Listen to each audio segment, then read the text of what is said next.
Am I overthinking over texting a girl? I, 20 male, met a girl, 20 female, at a party in start of summer, which I fumbled my chance to make a move and then she went out of town. Last week she came back and we arranged a friend hangout after her friend told me that while she was out of town she was thinking about me. Well, the hangout was okay, we made nice conversation, and despite giving me mixed signals, we ended up making out. Well, she's out of town again, and we've been texting daily since last week, and it's been weird for me at least. I'm very bad at texting, but I try my best to not be dry, but she's giving me kinda hard time. She texts back usually within 10 minutes to an hour or two. Now that's perfectly fine because I know she has exams right now and she studies like a lot. And I work too, so I try to keep it balanced, but sometimes she can be very dry, like one-worded responses, but most of the time she puts much effort into texts, and every night we stay up until like 2 to 3 a.m. texting, and whoever wakes up first the next day sends good morning and all that. But texting really drains me and makes me overthink if she's losing interest. I'm trying to flirt without overdoing, and she does it, although much more subtle. And she has mentioned that she would love to meet again. She's coming back on Monday, and I really hope we keep the spark going over text because we are both much more energetic in person.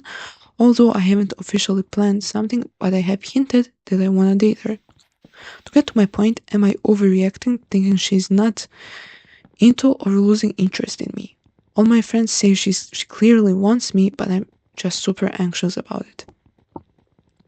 Okay, immediately you don't fit together because you don't like texting. She can text a lot. I mean, she's busy, you're also busy, but you still don't like texting, and you can be with someone who you're like supposed to text all day and see once a week.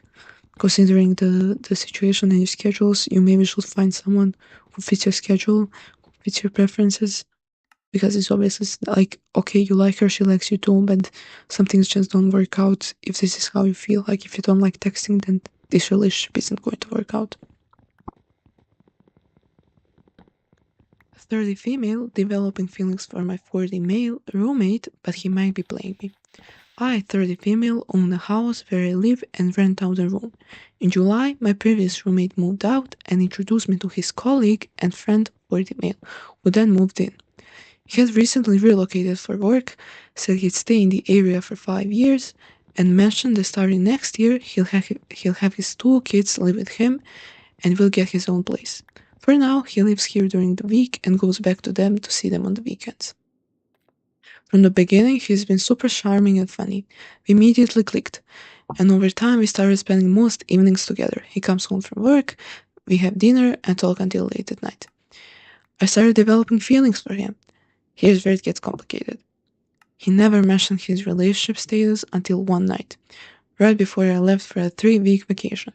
He casually said he still has a partner, the mother of his children, that things are complicated, but he stays with her on the weekends, mostly for the kids. It was a shock to me, and I didn't confess my feelings then. During my vacation, I couldn't stop talking about him with my family because I was clearly falling for him. When I came back, he went on his own holiday with his kids. While he was gone, we messaged occasionally, and he even said he was starting to worry when I hadn't reached out for a while. He wanted to take me out for my birthday, but kept canceling/postponing. On one of those nights, he didn't come home until 2 a.m., which is very unusual for him. The next week, he didn't come home at all one night. Now I strongly suspect he's seeing and possibly slept with another woman. He has never mentioned this to me, which feels strange given how close we are and the fact that he even met my family once. Oh wow. I don't even know how to interpret this. If you're just roommates/friends, why hide other women from me? If he's interested in me, why pursue someone else instead of giving me an honest conversation? Is he just keeping multiple options open and enjoying the attention? We are supposed to go out for a dinner tonight, and I don't know how to bring this up or what to expect. Yeah, with all due respect to this woman, this is probably the most delusional woman I've ever heard of. Because what the hell do you mean? Of course you're close, you live together. What the hell? You live together, of course. Like, he probably isn't falling for you, not going to lie. He probably isn't. Because, like, guys, you live together, if he had spent one night with that woman, then it's him and that woman. or like anyone else because you guys are roommates. Like, it's you who are falling for him. Maybe he's falling for you, who knows, but you sound pretty delusional because just because you're close doesn't mean that you guys are automatically in love or that he is automatically in love with you, which just ultimately doesn't make any sense. So yeah, I see you're delusional. Wife feels I don't listen even though I try my best. My wife has gone through a lot of trauma in her life. Her parents divorced, her mother never showed her love and always favored her brother, and her father was abusive. She's carried that pain into adulthood. And I've always tried to support her. Recently, I gently suggested therapy, not insisting, just suggesting, but she took it as if I was pushing her away or planning to leave. We had a long talk, and I reassured her many times that I wasn't leaving and I wasn't forcing her into anything. I told her that if I wanted to leave, I wouldn't still be sitting here with her, listening and trying to help. Eventually, she believed me and said she would try to work through her trauma on her own and stop denying her feelings. Things were okay after that. But then, earlier today, we were chatting. She was talking about her mom, and naturally, the topic shifted to how she's lucky to have an adoptive family. Not legally adopted, but a family that treats her as their own. From there, I mentioned a friend of ours, let's call her Jay, who had a similar situation but literally had no one. When Jay got married, not a single relative attended because her family abused her. Out of genuine curiosity, I said something like, I wonder how she was able to accept it. My wife told me to ask Jay, but I said I'm not that close to her. She then insisted I should ask anyway, and I suggested maybe we could all ask since some of our other friends are curious too. That's when my wife got upset. She said I always change the topic, that I'm curious about others but not about her. What the hell? That it feels like I don't listen to her stories. That really confused me because I do listen. I know all the details of her day, her co-workers, even little office gossip, just because she tells me and I pay attention. I don't ignore her or change topics when she talks. I just thought this was a natural flow of a conversation. It is. I'll admit there are times I suggest she asks her friend for advice when it's something I can't help with, like women's health issues, but that's just because I don't want to give her a bad advice. Now I'm stuck wondering what went wrong here. Why did she react that way when all I did was was make a natural comment and show curiosity? With all due respect, she's yeah, this is kind of an overreaction from her side because as you said, you listen and she kind of maybe she didn't feel like a center of attention at that point when you mentioned someone who went through a similar situation like her. But who knows?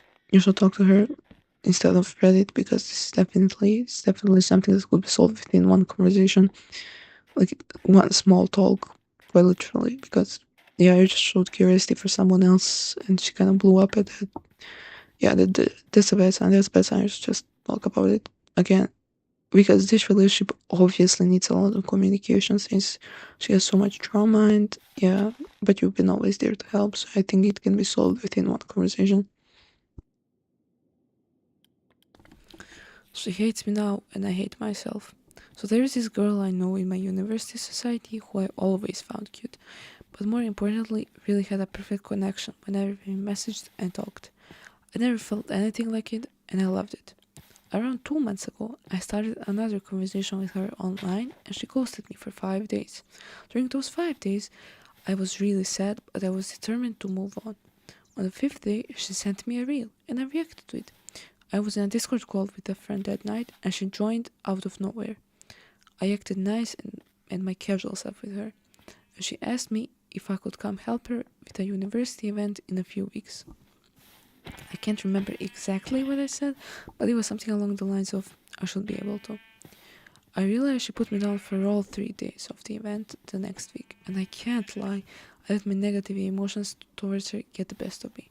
I decided to go back home for a family friend's wedding instead. I really didn't need to go, but I don't know. I was still mad at her and didn't think it was a big deal because it was not on my portfolio's event and she had plenty of helpers.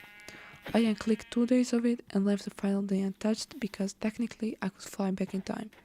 She messaged me the day of asking, wow, what happened to showing up?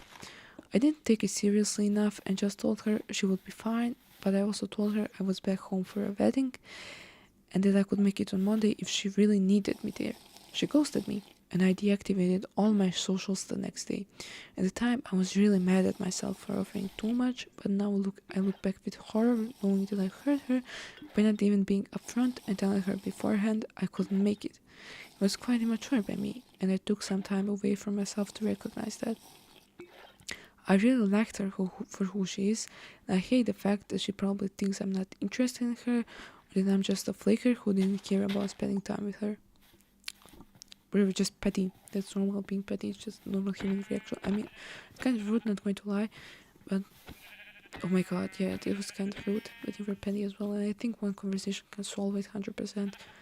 It was probably going to be tough for you since you probably feel like shit 100%. You feel bad about yourself. Ash probably feels bad for ghosting you so many times. If you tell her that that's the issue, she's probably going to feel bad. Everything's going to be fine at the end 100%.